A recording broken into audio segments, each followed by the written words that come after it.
Hello friends, are you sitting comfortably? Then let's begin.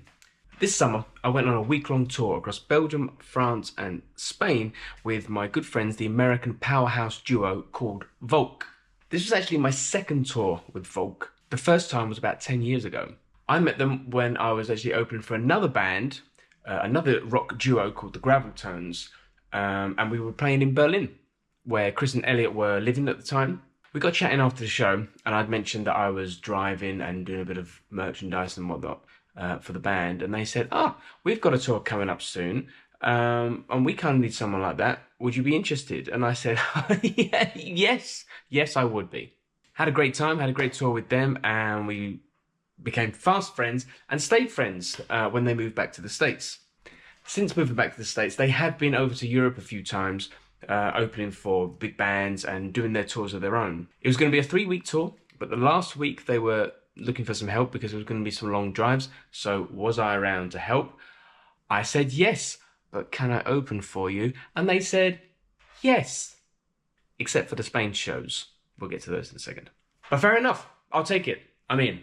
The first show was actually pretty much in my neck of the woods in Belgium, in Genk, in a venue called Café Camaragi.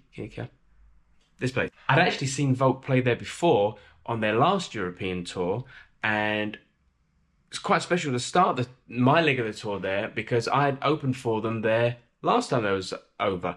Am I making sense? I don't know, but it's a nice little, this thing. What's that called? One of those. It's a really cool place with a really core group of locals.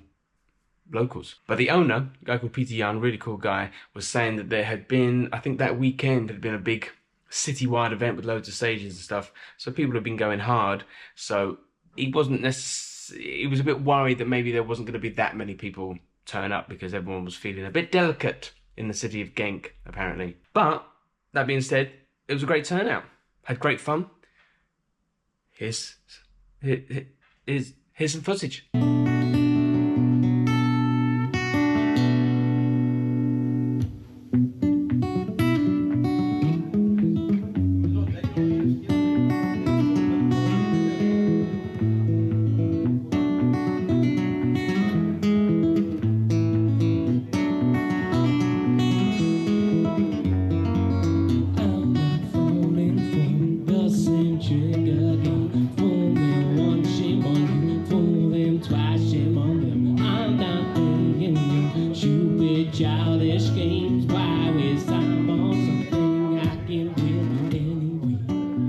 Great way to start the tour. Boom, we're off.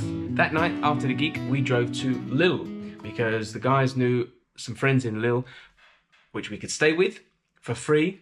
Key element with the DIY touring, and it put us en route for the next gig because the next gig was in Clermont, Ferrand, but we had a day off in between, which we had planned to spend in Lille because we could stay there for free. But upon looking at the logistics, Clermont-Ferrand is a 7-hour drive from Lille, and you kind of have to go through Paris. So we decided to do that journey on our day off, because if we hit traffic or there was problems, there was no gig that we had to rush to get to, so we could do it at a leisurely pace and take stops and have whees and coffees and all that sort of stuff. Now, of course, I have no footage of this because I was driving and I forgot to ask the guys to film, which will become a running theme in this video, just giving you forewarning. So we arrived that night and stayed in a cool little hostel in Clermont-Ferrand. The next day, we had some time to chill before checking out and before getting to the venue. So I took that time to squeeze in a little bit of practice, which I've been really enjoying my practice at the moment. So going on the tour, I knew it was going to kind of get interrupted because I'd be driving and whatnot. So taking this little opportunity to squeeze in a little jingle jangle was nice. I enjoyed it because doing the DIY touring is all hands on deck all the time, so I wasn't really expecting to be able to practice as much as I have been. Now, I've been throwing the term DIY touring around a lot, and I want to clarify that Volk have been a touring act for well over a decade, and as a result of their hard grafting have obtained representation, labels, and in this particular case, booking agents. So the European agent had booked them shows. The Spain shows were ones via the booking agent, which is why I couldn't really get on the bill because it was all officially and okay, fine, no worries, just happy to be there. But some of the days surrounding some of the shows booked by the booking agent were free. So the band sourced some of their gigs themselves, and those gigs I managed to jump on the bill of. So one of the lessons I learned from touring with them on this tour was that sometimes, even when you do have the representation, in this particular case, a booking agent for tours, you might still have to do some administration work yourself and find some other shows if they can't find you. You know what I'm saying? You know what I'm saying? Let's move on. The gig was a really cool brewery with some fantastic people. It was run by an American guy whose name I've forgotten. I'm so sorry. And there was also a guy there called Chris, I think, who was from my neck of the woods in Essex, in England. So, what a small world. You see?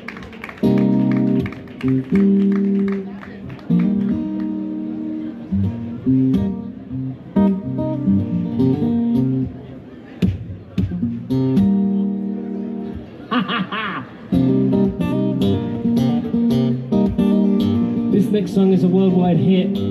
I released it about a week ago.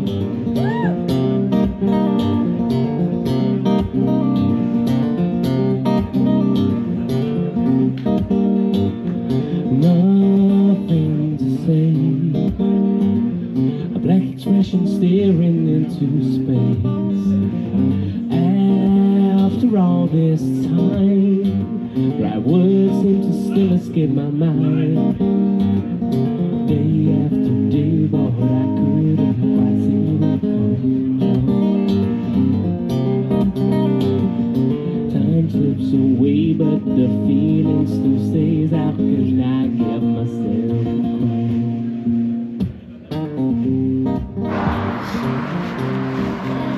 Just played the show in Clermont, Ferrand, in France. So the band is playing now. I played my set. The band are playing now. I'm going to head back to the hotel and get a few extra hours of sleep because we have a very long drive tomorrow and it starts very early. So I shall be doing, at the very least, the early shift. Gig went really well. Nice sound system. Played at a brewery. Phenomenal people. Went really well. It was really nice to play through a nice big sound system. One of those funny things where I didn't feel like I played my best, or I knew that I could play better. I was meant to start at 7, I think, and then they pushed it back to 8. So I had in my mind, and I was warming up before 7, and I was like, okay, yeah, hold back. So that threw me a little bit. But my point is, all this rambling, is I sold a vinyl. I sold a vinyl and gave away some stickers, and it's incredible. Really, really cool. Successful day. Second gig done. Second gig of 3 for me on this tour. We go to Spain tomorrow. I'm not opening those shows, but I will have my guitar with me, so potentially I could. We'll see what happens. You shall be informed. Here we are, the hotel now. Banging gig, nice one. Next day, we're off to Spain. We drove through some amazing landscapes when the south of France hits the north of Spain, and the sun was coming up, and it was incredible. And of course, I have no footage of this because I was driving and the guys were sleeping. But that was one of the things I really enjoyed on this particular tour was, yeah, all the stuff that I can't show you because I didn't take footage of, but just sort of seeing landscapes change in different times of the day, like the architectures from one country to the other. It was quite grounded. You really get to see the world. I liked that. So Volk's first show in Spain was in a place called Zaragoza, and we had time to wander around before having to set up. So, like I said, I wasn't playing the Spain shows, so I took on more of the crew, driver, roadie, stage manager kind of role. But it was a really, really cool gig in a really nice place, really cool venue. It was kind of like a hard rock cafe kind of vibe, but imagine that, but cooler. Next, we headed to Lierganes, this place. I feel so ignorantly English in not being able to pronounce these names properly. I'm so sorry. It turns out this gig was also at a brewery, but this was a much smaller, home-owned kind of affair. The stage was set up in the kind of garden area, courtyard garden, and the brewery was in a little shed. No, it wasn't a shed, it was a big shed, but it was across the road from there. We wasn't quite sure what this gig was going to be like. But it turns out the guy who did put the gig on puts on lots of gigs and events, and in fact he puts a festival on once a year, I think. But as a result of him always putting stuff on, the locals knew about it, so it seemed like the entire town was there. It was really, really nice. There was a local butcher doing loads of burgers. There were some people selling handmade clothes. You really got the sense of being in these people's world, like seeing their community, and it was really nice. It's not the sort of thing you really see in big cities. I don't know if you've ever really seen that in big cities, but it's the sort of thing that can only exist in small towns. I loved it. Am I getting that across? I don't know. I'm sorry. If I've made any sort of coherent babbling in this video, I have mentioned that the Spain gigs I wasn't playing because they were via the booking agent. But we're setting up, and the sound guy, I have to get my guitar out while the guys get their stuff out of the van. And the sound guy sees this and he's like, "Oh, you playing before?" And I was like, "Oh, I said, well, I have been, but I thought I wasn't allowed to play this one." He's like, "No, that's cool. No, you can play."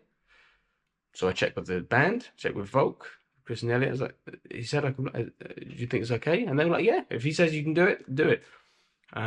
So I did. I played in Spain. I think I've come to accept that I'm probably not going to be really, really famous, but I've worked out why. That's because I'm not afraid to wear shorts on stage. I'm not afraid. It's 30 degrees. I'm in Spain. Look at that shit.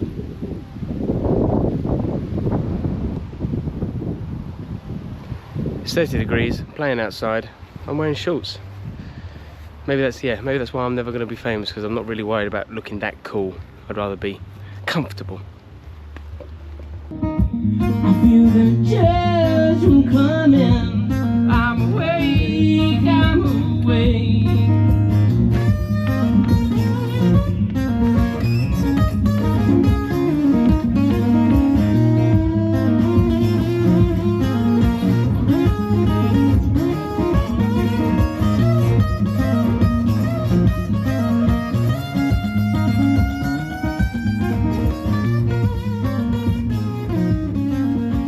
Another great gig. Next day, we're off to a town called Biscay, which was only going to be about an hour and a half drive. So I think one of the shortest drives we had, which meant we didn't have to rush out and we had time to kill. Where we were staying was really close to the beach, so we went to the beach. Now, unfortunately, I think when you say to people, "Oh, I'm touring, we're touring in Spain," they think that going to the beach is something that you do all the time, but it's not. Where are we, Chris? Fucking heaven. But we had a very small window of opportunity to do this. We thought, well, we're in Spain, let's do it. And we knew that the next few days, next 2 days, next day, next 24, 48 hours, we'll get to that, was going to be hard. It was going to be a go, go, go, go, go. So we allowed ourselves this moment to just sort of enjoy where we were, be appreciative of the fact that we were in Spain, that we were playing music, that we were on tour. So we did. And it was lovely. Back in the van, off to Biscay. Now the band were going to be playing a venue called Sala on Ura, which was a new venue. Well, it was an old venue, had been recently refurbished, and this was going to be the first show open to the public. They'd had a show behind closed doors for friends or family or whatever, but this was going to be the first official show. So they were worried about people coming, as anyone who's opened a venue was going to be worried about. Now, of course, again, to keep with the theme of the video, I have no footage of this gig. I didn't play that gig, and I wasn't going to play that gig because we had to do a big drive from Biscay to Moulins, which we had to leave pretty early. So I slept in the band accommodation while the guys played. I wrote a song when I had the time. I was working on the song in the little apartment that we were staying in. Of course, no footage. Remember I said there was going to be a theme? Yep. Well, yep. So a second ago, I went on about how we took the moment at the beach to take a breather because it was going to be intense, and this is why it was going to be intense. So we was going to have to leave Biscay at about 6 in the morning, drive the however many hours it's on screen now to Moulins. We was going to play a show in Moulins. I was going to have to take a small nap whilst the guys were playing. Now I could play in Moulins. We'll get to that in a second, but I was going to have to sleep when the guys were playing. When they'd finished, we were going to pack up the van and then have to drive to Belgium because the last gig of the tour for the guys was going to be at a festival in Belgium, and they were on very early. I think maybe 12 o'clock might have been the first actor on that particular stage, which meant they'd have to be there a while beforehand. So we had to drive through the night. So it was going to be a long one. The drive from Biscay to Moulins went without a hitch. Again, wonderful vistas that I don't have footage of, and we arrived in Moulins with plenty of time, so that was great. Now the venue in Moulins was incredible. It was at a recording studio, Le Studio Palace, and it was a recording studio primarily, well, they were telling us they do a lot of film overdubbing and film editing, and there was an area of the floor where they had different materials to record different types of footsteps for movie overdubs. That's pretty cool. Brace yourself here, because I'm going to make a bold statement. For me, this gig in Moulins was the best gig I've ever played and my most favourite gig I've ever played. Multitude of reasons why, and I'll go through them all. The night was run by a collective that puts on events, so everybody there was there to see live music. So everyone was engaged and wanted to be there. It's in a recording studio. The sound was great, not only going out the front, but what I could hear of myself. As a result, what I could hear of myself was really good, so I felt good when I played, which made me play better and be more relaxed. So it was everything. It was everything, and I'm really grateful for the studio that because they made a little MP3 of the sound. I recorded it on this, so on the screen now is a link to that gig.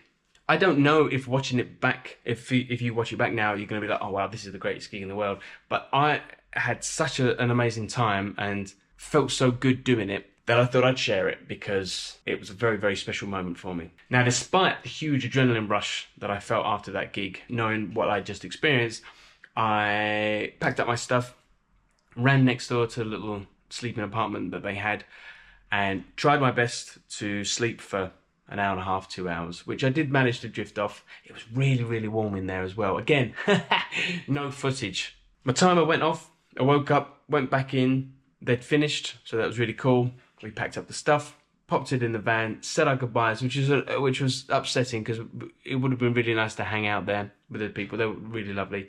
In the van, boom, off to Belgium. And that's kind of one of the blessings and curses of organising touring and logistics of that is you know that driving through the night is going to give you very little, hopefully, much less traffic, very little in the way of problems normally.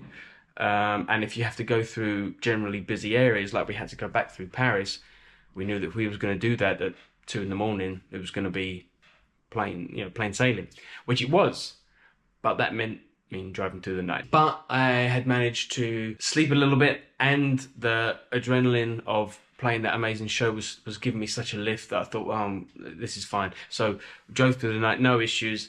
A couple of cups of coffee, of course, but yeah, it went all right. Now I want to thank Volk so much for having me on that tour. I'm so grateful for the opportunity to not only to have spent time with them again, about 10 years difference between the last time I did it with them, because I didn't think I'd be able to really do that again. I thought I'd miss my opportunity to have those sort of experiences. But so I'm so grateful for you, Chris and Elliot, for letting me do that with you.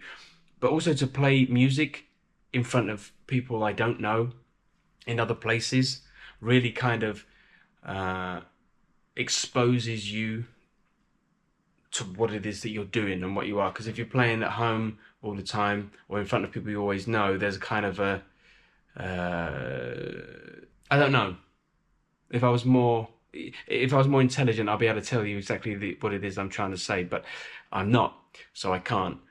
But playing in front of new people, I think, is really important. So I'm really grateful that I had that opportunity to do. And I'm also really grateful, to bring it back to Volk, to hear their road stories and to hear what it has been like for them over the last 10 years of relentlessly touring, what it's like to open for bigger bands, what it's like to play really shitty gigs, the constant grind of it, to hear how COVID had affected them and the touring scene. Obviously, we're talking mostly about the States here, but still, it kind of trickles around the world and was all affected by that. Yeah, so the fact that they still persevere, they're still writing, they're still recording, they're driving 1,000,000 miles to sometimes play for less than a handful of people, but they'll get up and they'll blow their minds, is so encouraging and inspiring, and what it's all about. So thank you for that. Thank you for adding more fuel to my fire. I really appreciate it. And also appreciate you for watching this video. It goes without saying, but I'm going to do it anyway, that if you would like to subscribe and follow and all that malarkey, there's some links to my music in the description, as there's the link for the gig in Moulins. Thank you for watching.